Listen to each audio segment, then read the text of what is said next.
welcome back to my channel. In today's video, I'm going to be reading a creepypasta called Mr. Widemouth. And wait, where is it? Yeah, here it is.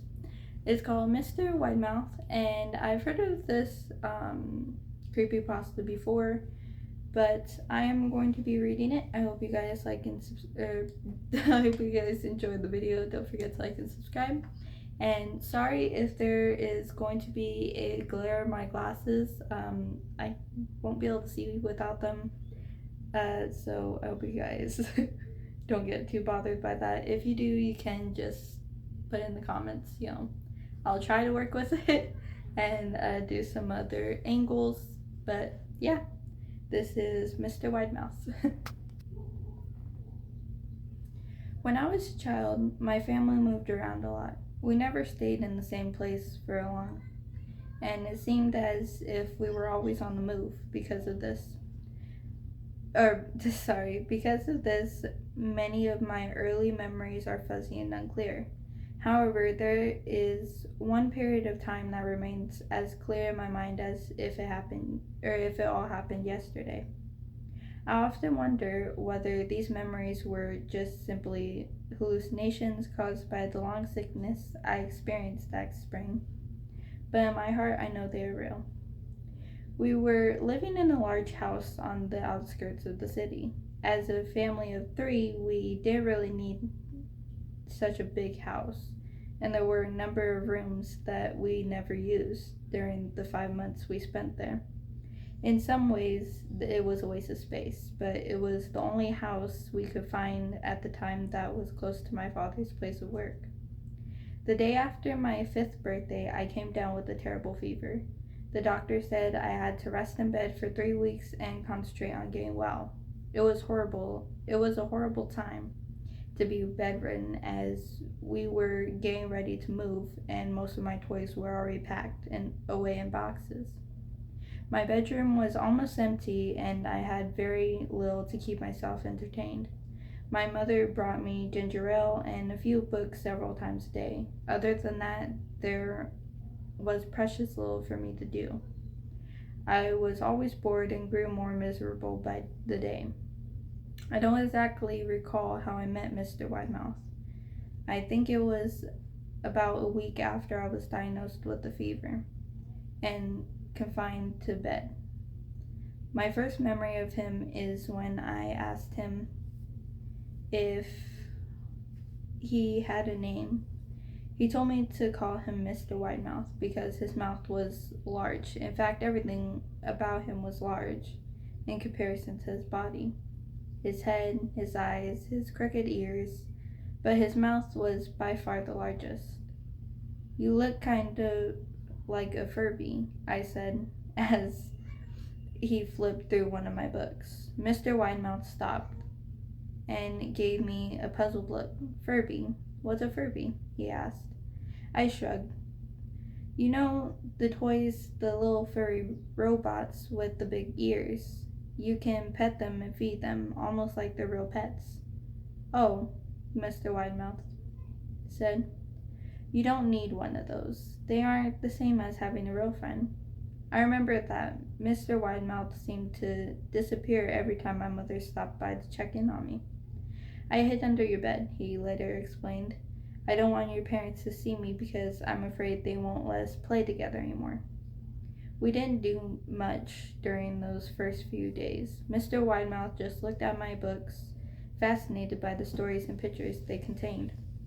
The 3rd or 4th morning after I met him, he greeted me with a large smile on his face. "I have a new game we could play," he said. "We have to wait until after your mother comes to check on you because she can't see us play it. It's a secret game." My mother came in with a few books and some soda at the usual time. After she left, Mr. Widemouth slipped out from under the bed and tugged me by my hand. Sorry, guys. "We have to go to the room at the end of the hallway," he said. I objected at first because my parents had forbidden me to leave my bed without their permission. Mr. Widemouth persisted until finally I gave in. The room at the end of the hall had no furniture or wallpaper. Its only distinguishing feature was a window opposite the doorway. Mr. Widemouth was I am so sorry, I cannot speak today. Mr. Widemouth darted across the room and gave the window a firm push, flinging it open. Then he beckoned to me and told me to look out at the ground below. We were on the second floor of the house, but it was on a hill, and from this angle the drop was more than 2 floors due to the incline. I like to play pretend up here, Mr. Widemouth explained. I pretend that there is a big soft trampoline below this window, and I jump. If you pretend hard enough, you bounce back up like a feather. I want you to try. I was 5 years old with a high fever, so I wasn't thinking very clearly as I looked and considered the possibility. It's a long drop, I said. But that's all part of the fun, he replied. It wouldn't be fun if it was only a short drop. If it were that way, you may as well just bounce on a real trampoline. I toyed with the idea, picturing myself falling through the thin air, only to bounce back up to the window on something unseen by human eyes. But the realist in me prevailed. I think I said that word correctly.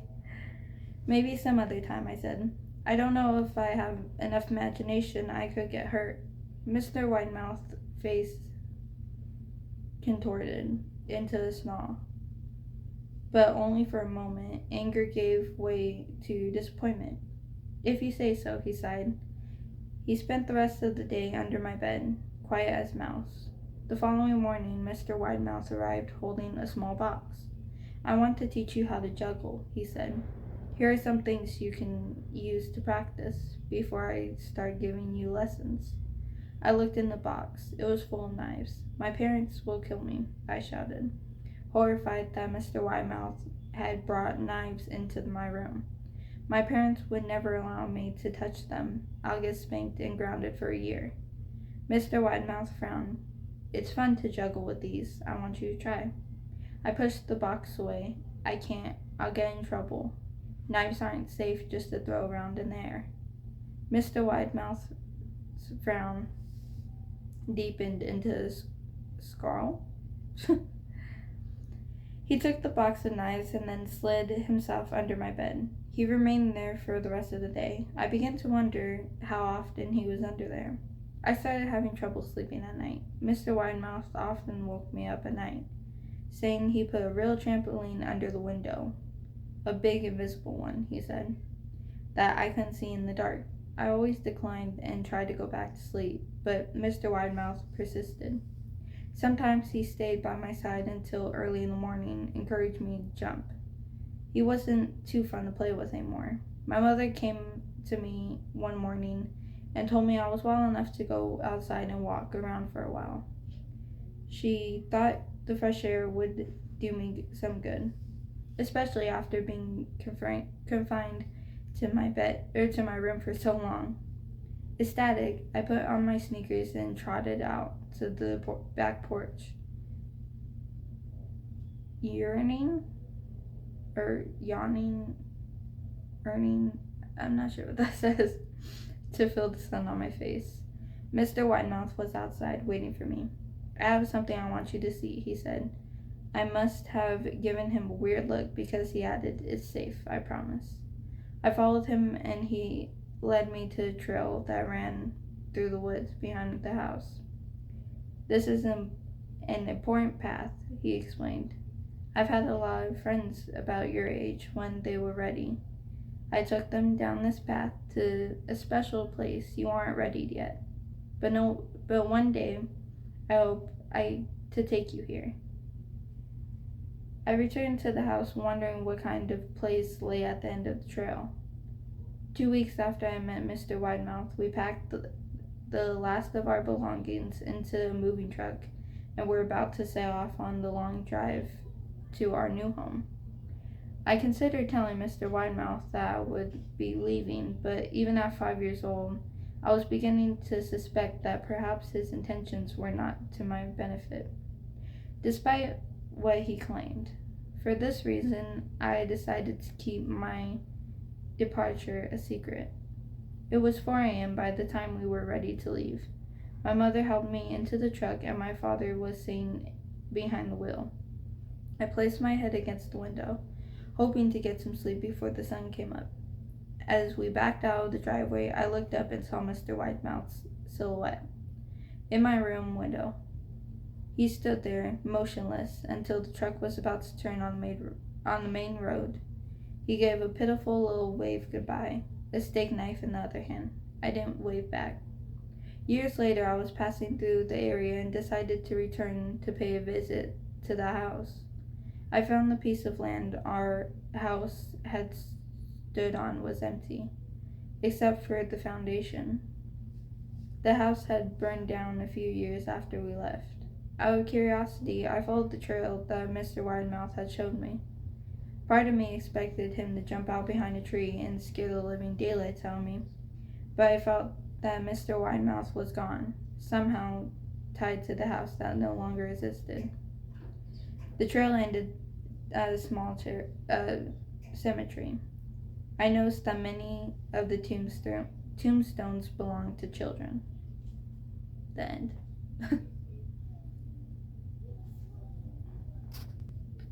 So I hope you guys enjoyed that video. Sorry if I stutter a lot. I can't really read that much without getting distracted by all the other words.